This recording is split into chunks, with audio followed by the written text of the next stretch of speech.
Good morning and welcome to Football League World TV. This is the EFL Weekend Review.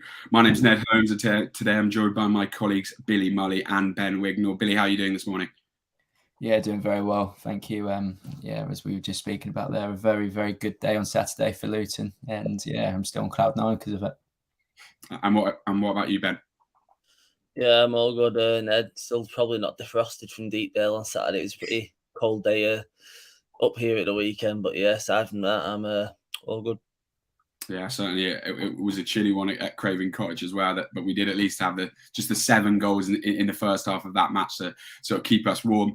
And it was a weekend sort of packed full of plenty of late drama, and a lot of the late goals we'll talk about today, with big results at both ends of all 3 decisions. But myself, Billy, and Bennett are going to touch on what we think are sort of some of the biggest games from the 3 divisions. But before we get started, just a reminder to give this video a like, subscribe to Football League World TV on YouTube, and of course, don't forget to let us know your thoughts on any of the weekend's games via the comments.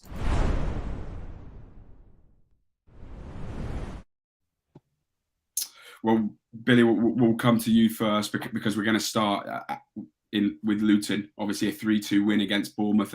Kelly own goaler, Alan Campbell, and then obviously Naismith's 96-minute winner, Marcondes and Rogers, the goal scorers for Bournemouth. I mean, Billy, what a victory for the Hatters, Billy?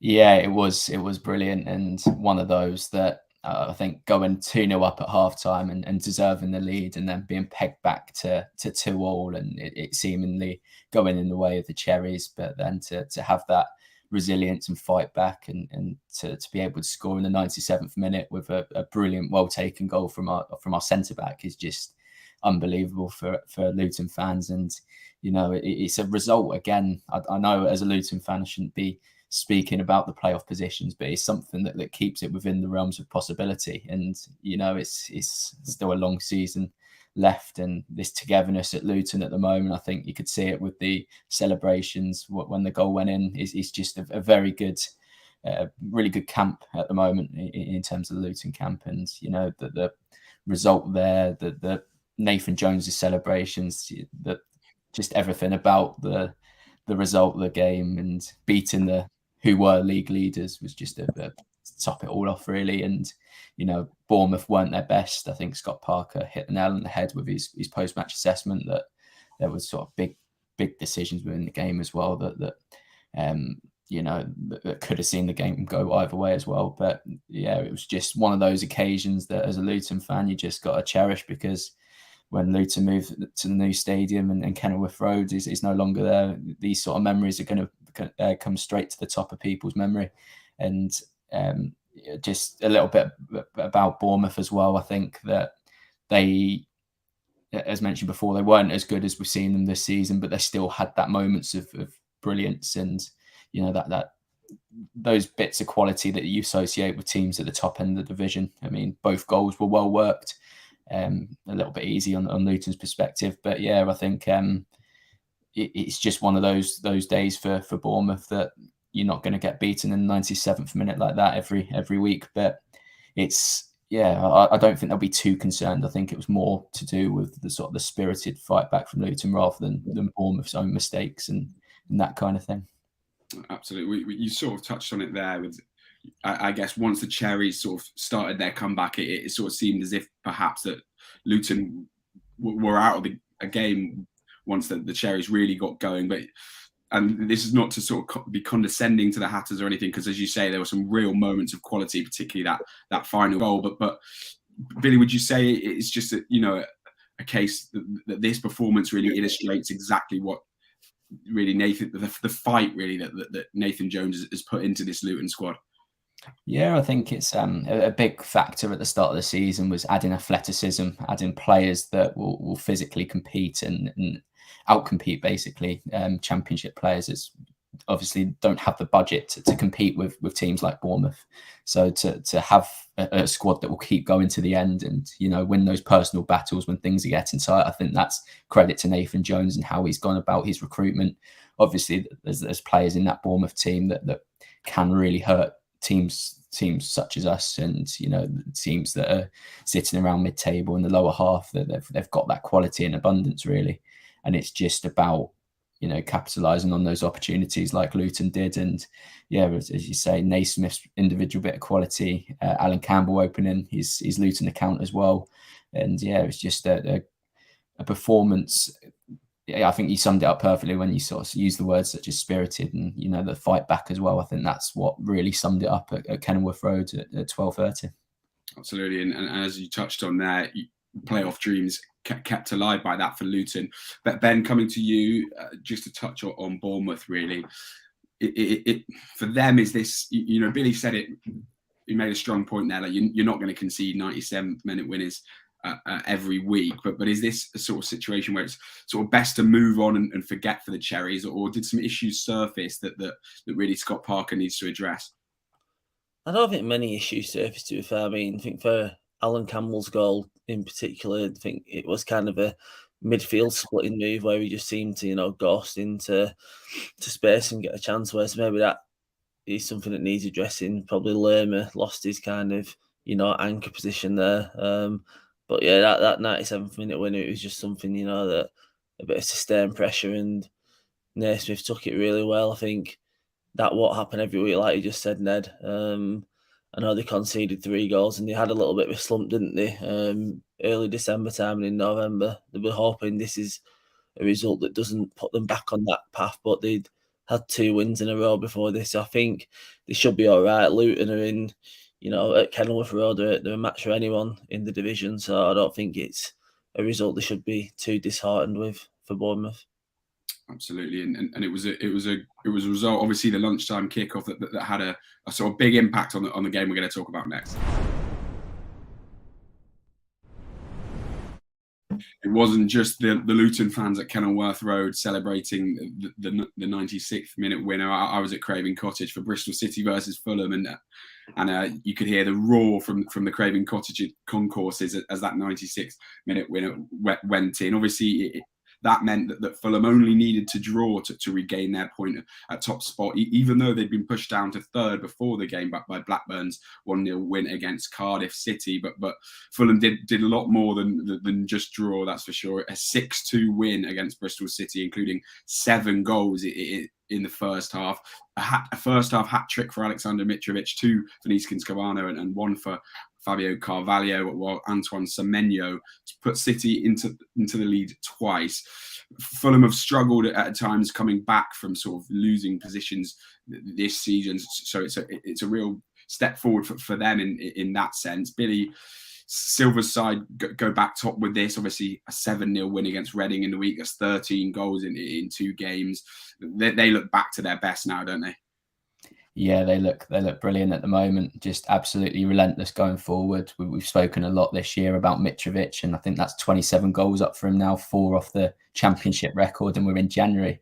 It's just absolute madness at the moment with Mitrovic. But yeah, the thing that I've spoken a lot about is the service he gets, and I think that was evident again. Cabano's a brilliant player, got 2 himself, but the service he provides, I think Mitrovic would be very thankful for having a player like him onto his left. And yeah, I think you just go through the players in the squad, Fabio Carvalho and Harry Wilson as well, just very, very creative players that I'm sure Mitrovic will be thankful to have in the side. I think it's 64 goals now in the league, and I think that's more than that. I think that's double West Brom. So it just shows that they've got that attacking firepower this year, and I think that's going to be key for them to continue in the vein that they're in at the moment.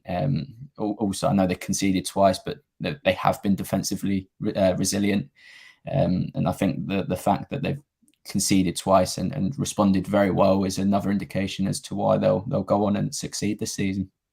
Absolutely, as you said, they did concede twice, but sort of after the half an hour mark, City really just couldn't deal with the likes of Mitrovic and Cabana. That they were blown away, Ben. But Antoine Semenyo's brace, both really well taken goals, sort of on the breaks slightly, but really holding off opposition players. A fantastic sort of finish for the first one into the roof of the net and then off the post for the second. His performance, Ben, was really a positive in what was a difficult afternoon for City, but Semenyo's performance up top, a positive. Yeah, it's probably the only bright spark of the team. I think the attention, obviously, with the result will naturally go towards Bristol City's defence and how Fulham dominated that part of the pitch. But, Semenyo, I think he's a player, obviously you've watched him more than me, Ned, but he's one who couple of years ago, he had a lot of promise, and he was linked with Premier League clubs as well. But for some reason in the last year or so, it's not really quite clicked for him. Maybe this performance and these 2 goals are the ones, make him build for the rest of the season, because they were, very good goals. He took them very well. I think was it the second one where he turned Tim Ream and just left him for dead, held a few other defenders off and powered it in off the post. It was just a really good striker's goal. And I think if you can show that for the rest of the season, I don't think Bristol City will be short of goals. It's just at the back they need to, sort things out. Absolutely, and that was certainly what Nigel Pearson was saying after the game. He's optimistic that Semenyo can sort of keep adding those goals to his game and really step things up. Well, for our next game, we're going across London.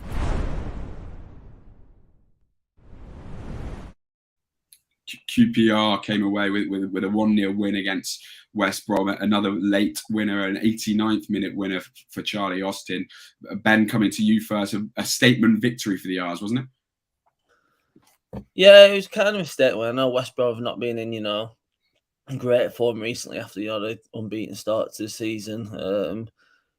I'd even be pressed to be thinking that Mark Warburton probably expecting his team to win, especially when he saw the lineups. I think Darnell Furlong and Connor Townsend were both at centre back due to West Brom having centre backs missing. So that was it would have been a real eye opener looking at the team sheet for Warburton and thinking this is a team that can, be here to be taken. And when you've got someone like Chris Willock, who's in the form he is, creating that goal for Charlie Austin to score the winner, I think you can pin all your hopes on him and you can expect something to happen. Especially in recent weeks, he's been getting goals and assists for fun. So I think for QPR, it's a statement win, but one that's probably, expected to happen. And maybe they might not get automatic promotion, but I think at the minute they're surefire for the playoffs, especially if the likes of Ilias Chair to come back from AFCON. They've got good players to come back, and if you're getting wins when they're missing big players like that, then I think they can only go up from here. Absolutely. But Billy, Ben touched on Chris Willock's performance a bit there. I want to focus on it. Obviously, as he said, Ilias Chair not with QPR at the moment. He's at Africa Cup of Nations, and that's sort of put more pressure on Willock's shoulders as the key creator for the team. But he's certainly stepped up to that challenge, hasn't he? Yeah, it's quite interesting to see the way that he's worked this season. I think Chair started the season more influential, and sort of Willock gradually grew in influence, and it got to a point where it was just very, very difficult to nullify the two. And I think from there, Willock's now surpassed the levels that Chair has shown this season. He's been absolutely brilliant. He's so difficult to mark because he's so intelligent. He finds those sort of positions in between the midfield and defensive lines, and when he gets the ball, he's so difficult to stop. Quick touches, and nudges the ball into space, and so difficult to manage to defend against. And obviously he's got that subsequent end product as well, as he's shown. He's just one of those players that would just be an absolute nightmare to mark as a defender, and one of those that you don't know, do I go tight and risk the possibility of getting turned, or do I let forward in the space and let him pick off the defence, because that's what he does. And he's going to be a massive weapon for QPR as they continue to try and secure a playoff spot, even a automatic promotion spot if that becomes available, and if they continue on this run.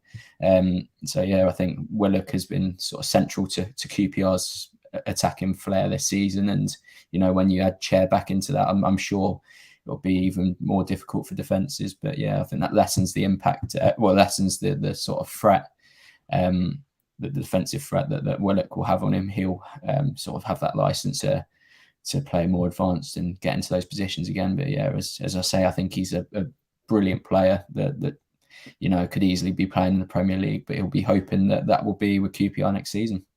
Absolutely. And Ben, just coming back to you on Albion, you talked about this sort of absentees on Saturday. Obviously, a lot of those were in defensive areas, including, of course, Sam Johnston. But really, a lot of the focus over the last few months at the Hawthorns has been about in that forward line. And we got our first sort of glimpse of Daryl DK. He came off the bench that performance and another failing to score again, really, there's a lot of pressure and of expectation, really, that the DK is going to sort that out, isn't there?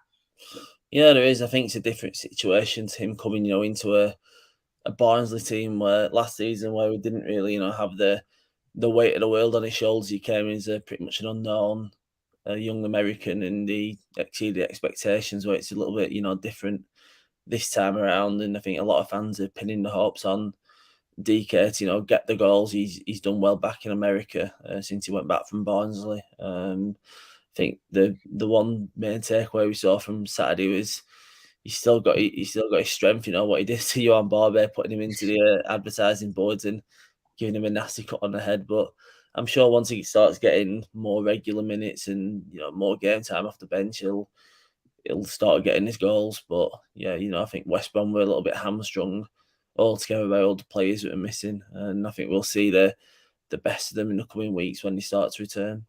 Absolutely, it's certainly going to be very interesting over the next few weeks, particularly if West Brom can get any more sort of business done in January. Before we move on to our final championship game of the weekend, just a reminder, any EFL fans watching, we do want to hear your comments, your suggestions.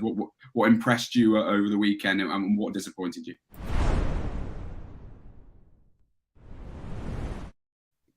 The final game, then, Derby's 2-0 win against Sheffield United, a Tom Lawrence second half brace. Heading into this game, Billy, obviously a lot of off-field chaos. Phil Jagielka's contract being cancelled, the offer being accepted for Graham Shinney. That news came before the game, and things really looking the bleakest they looked for Derby in some time. And I mean, that is really, really saying something. But Wayne Rooney's team keep defying the odds. Just how impressive was this display from them? Yeah, a lot of things have impressed me with Derby on the pitch this season, but I think that the pinnacle, the thing that stands out for me the most is their ability to continue to deal with the off-field noise. I think that probably stems down from the more experienced players. Curtis Davies, I was going to say Phil Jagielka, but now he's gone as well. I think a lot falls onto Davies' shoulders in terms of being that connection between the playing squad and, say, the management, and sort of even higher up at a board level and all that kind of stuff. So I feel that their ability to continue to defy the odds and, get within 8 points of breaking out of the relegation zones has been brilliant. And the fact that they've got everything going on at the moment with the club, as you mentioned there, Shinney going, Jagielka also going as well, to more of the senior players, to integral players to what they've been doing this season. Continued rumours about sort of the younger players in the squad moving on, and they can put in a performance like that against a team who'd won 4 on the bounce and were, heading in the right direction, and probably still are, but they were beaten by the better team. Tom Lawrence again continues to impress.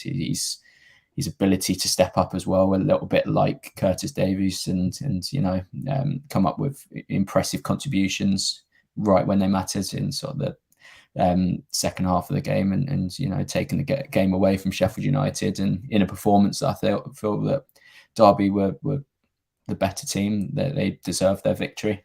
And yeah, it's just 8 points now, which is just crazy to think, considering 21 points deducted coming into the start of the season with barely any players sorted. They didn't have a centre-back contracted until I think it was Davies that signed, sort of just as pre-season started.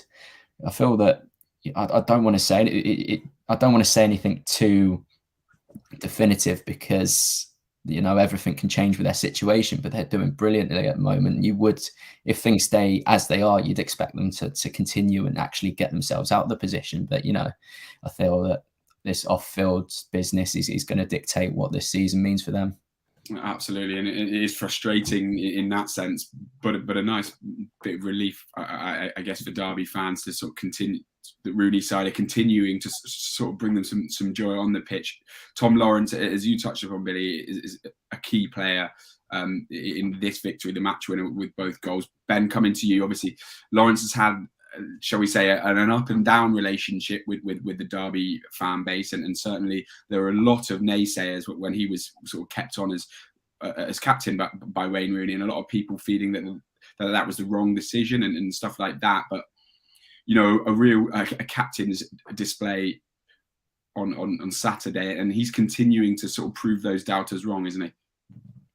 He is, yeah. I think they had every right to be, doubtful Derby fans when Rooney did keep him on as captain. I think it's very well documented what happened, with the Keogh and Bennett situation a few years ago. But I think he's doing his talking on the pitch now. I think this is kind of a performance where you realise why Championship clubs were looking at him earlier in the month or in December when it was reported, the likes of West Brom were looking at him. It could be easy, to say that he's on a big wage at the club, and he could be one of the admins they're looking at. And with the struggles they're having at the minute, obviously they might cash in on Jason Knight now, so Lawrence might not go. But certainly performances like this, it makes you wonder, will anyone come in for him by the end of the month? When he's on it, he's definitely a top level Championship player. He's just not shown it enough in the last year or so to be at that upper level, like kind of when you talk about Championship attacking midfielders. But I think he'll definitely come into people's minds now, and he's not single-handedly, keeping Derby in that survival race. It's definitely a team effort, but he's the kind of talisman and driving force right now. Absolutely, and I guess just putting a bit of focus on the Blades, then a frustrating one for them, of course. But do you think this is just? Can we dismiss this as a bit of a product of sort of the lack of matches they've played in recent weeks because of postponements and stuff, or is it a genuine concern, this result? No, I think I said on the preview show, some of these teams who haven't had many games recently might be feeling a bit rusty. I think Sheffield United probably been the biggest casualties of having more games called off than anyone by no fault of their own. I think it's been mostly the opposition they've been playing that have had them called off. They certainly had a lot of possession in this game. I think it was something like 55% without being really cutting edge in front of goal. I'm now afraid he might take it out of my PNE tomorrow night. We can get a few goals just because of that. Knock a few past us. But yeah, I think the form they showed before Christmas, I think there shouldn't be any real concerns. We know Derby, despite their position, are in very good form right now. So it's not a defeat I'd be too disheartened with as a Blades fan. They're still in a decent position with the games in hand, but they need to take advantage of that to move up the table. Absolutely, yeah. I think it's 10 points back now that they are from the playoffs, but with 3 games in hand. So certainly that a lot of their fate does seem to be in their own hands, and Paul Heckingbottom will be hoping that he does have the quality in the squad to do that.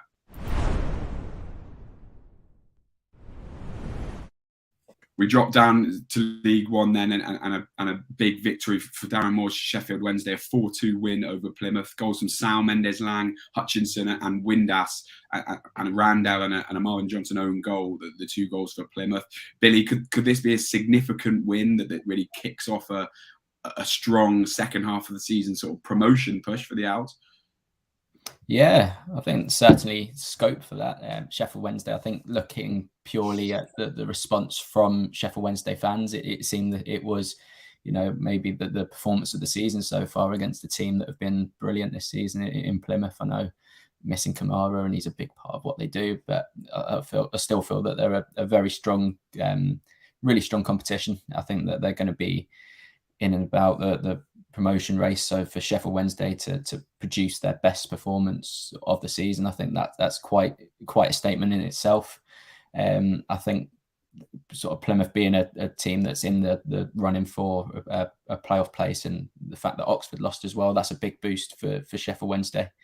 That they are making strides towards those playoffs again. I think they had a 12-game unbeaten run, then 2 quite poor defeats, I think, and then now they seem to be back on track, and this result can go a long way in just generally boosting the squad, boosting the mood around the club. And yeah, I think it will also put a lot more respect on Darren Moore's name. Some fans have been quite critical of him this season, but the fact that this could be the start of, say, a run that could stretch on and bolster their playoff chances. I think that sort of settles everything at Sheffield Wednesday right now. The goals they scored, Josh Windass, I think that was a brilliantly taken goal, showing his quality once again. But yeah, as we say, I don't think that I don't think Plymouth will be too disheartened, because they've come up against a very, very good Sheffield Wednesday side, and Sheffield Wednesday will use this as great ammunition for what remains of the season.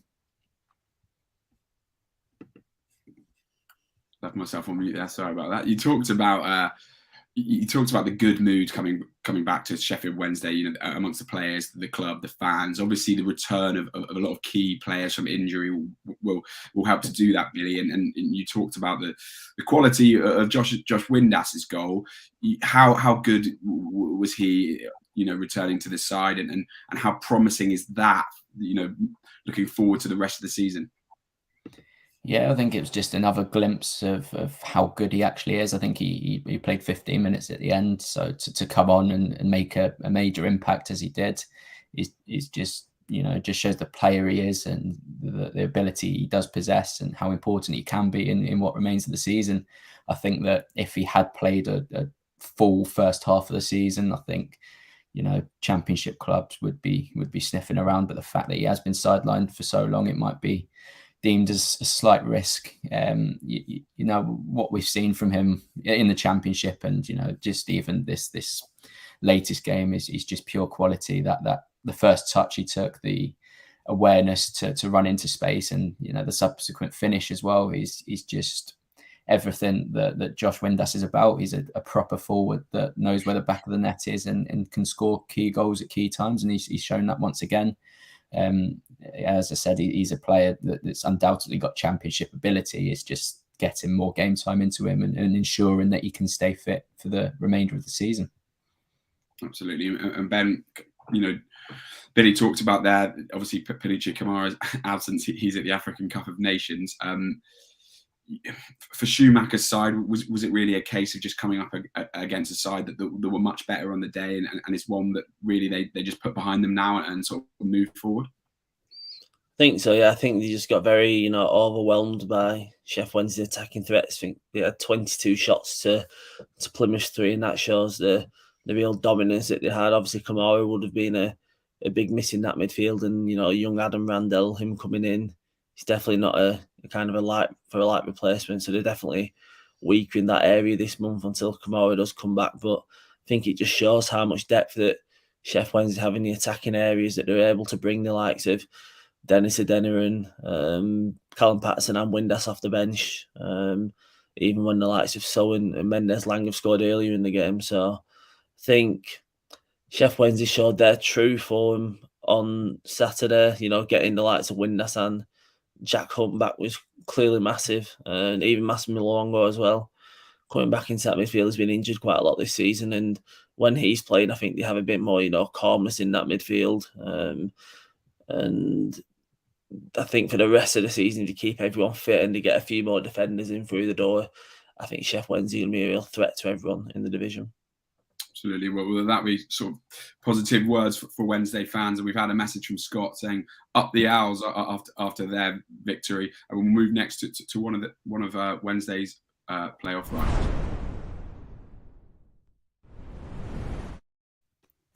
Well, Bolton claimed their first win since November against the Tractor Boys on Saturday. A 2-0 win over Ipswich Town. Goals from Kieran Lee and Afolayan helped them take it. Billy, coming to you first. A huge relief, really, for Bolton to sort of get a win under their belt after a really sort of dry period. Yeah, right. I couldn't quite believe how bad things got in terms of results-based sort of opinion there. Just looking at their sort of recent run of form and how close they were to sliding into sort of the relegation picture. It's been something that I hadn't realised was actually going on. I know they haven't been as impressive as the form they showed early part of the season, where they were considered playoff contenders. But yeah, I think this game was more about making a statement and something to build up on again. We know they've got a good quality squad. They've got players that are top end of this division. Is just the fact of dropping into that kind of form where you're just not picking up any wins, and that can drag on, especially when games come thick and fast in the League One season. So in that respect, it's a big result against the team that Ipswich have been seemingly revitalised under McKenna. So to not just beat them, but to actually deserve the victory, I think is a big positive for Ian Everett's side, and something that they can try and build upon. Good to see Afolayan get back on the score sheet again. Player that, he's one of those players that I think we've put in shows that he's too good for League One and should be at Championship level. But yeah, he sort of had a bit of a struggling period like Bolton, and him getting back on the score sheet and performing really well is a big indication that they can go on and have a good second half of the season and steer clear of that relegation picture. Absolutely. But then coming to you then, obviously a big win for Bolton, but for Ipswich Town, perhaps, a difficult one for McKenna. And does this really highlight the size of the job facing him and Portman Road, that he may have a really strong squad. He does have a lot of players that would be the envy of other managers in League One, but there is still sort of a lot to put right at Portman Road. I think there's some things to put right, but I don't think it's a massive, I don't think it's a major blow, this loss. I think they were, clinical against Gillingham last week, putting quite a few past them. I just think on Saturday it just didn't pay off against Bolton. They had the lion's share of possession. I think it was something like 65%. So McKenna still trying to put his style on the team. He's playing a kind of a 3-4-1 to a 3-5-2, which is different to, what Paul Cook was playing in his time there. So I think it's going to take time for him to fully adapt, and, coming up against a Bolton team who've made a few new signings, fresh in there, kind of try and charge up the table. I think it was always going to be a somewhat difficult game. I did expect them to get something out of it, but I think they were still well in the game when it was 1-0. Obviously, I think they went 1-0 down about 15 minutes ago, and it obviously didn't help with Edmonton making that mistake to let Afolayan in, because they were well in the game until that point. So I think it is a blow, but it's not something I'd be too worried about if I was an Ipswich, and I think they can easily put it right, and they've got so many dangers in that squad going forward that I think this goal shouldn't be a problem in the coming weeks. And, I think they've always got the budget there to strengthen. I think they're going to get Christian Walton back from Brighton on a permanent deal, which is going to be a massive help. I think Hladky's a good keeper, but I think Walton's proven this season that at League One level he's very good. So I think there's still a lot of positives to take, even off the back of a loss for Ipswich. Sorry, a frustrating result for Ipswich, as you say, but nothing too much to worry about. We move next on to League Two.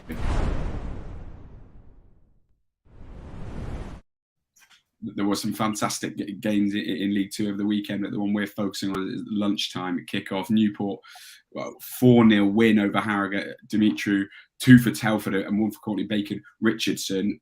Billy, Newport end a sort of 3-game winless run in style, and the scoreline an eye-catching one, and something that should really fill with confidence moving forward.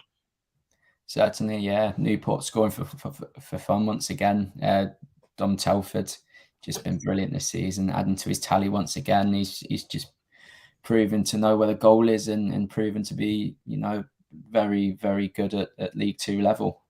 He's someone that he hasn't had the best of scoring forms early in his career, but he's getting that to his game now, and it would be no surprise to see him rise up the leagues because of it.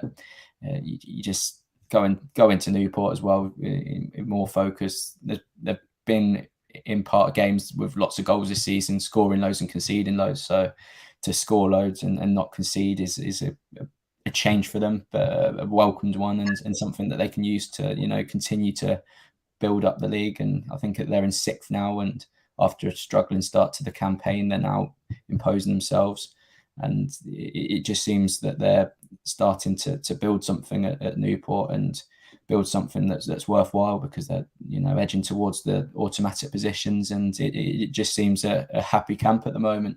In terms of the result as well, it's a big statement for the other teams in the league. They've got the likes of Northampton and Forest Green to play quite soon. So that's something that will bode well when they come there. They'll be full of confidence for those games against teams that are above them. And, I think Northampton especially are a catchable team.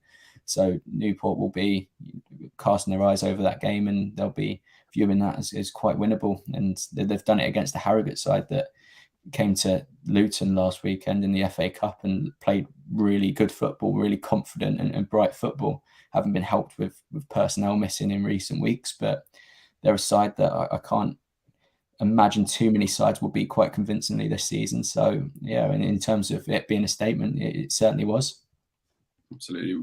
Ben, turning to Harrogate then, for the most part, it's been a pretty positive season for them, but the last few weeks have been difficult. I think it's 4 defeats on the bounce for them now.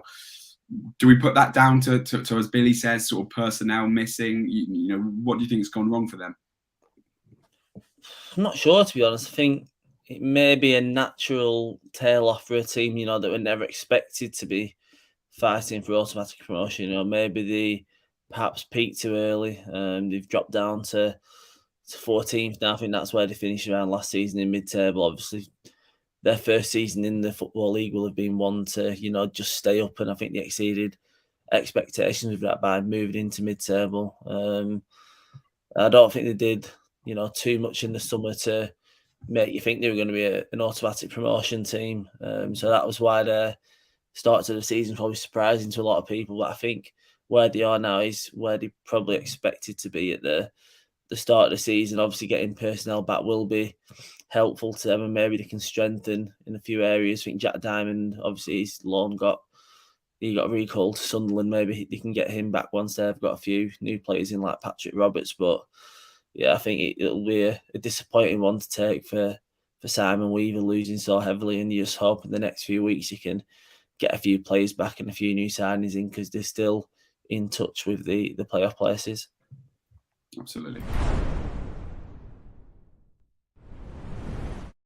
Well, that's everything we've got time for on the EFL Weekend Review, but there's an action-packed schedule on Football League World TV today at 12. George Douglas will be hosting the Cardiff City fan debate, all about the January transfer window, and Marcus Alley will be hosting the Nottingham Forest January fan debate at 2:30 p.m. Then at 4 p.m. it's the EFL transfer zone with Sam Rourke, Chris Gallagher and Adam Jones. But that's all from us, as I said. Thanks to Billy and Ben, and thanks everyone for watching.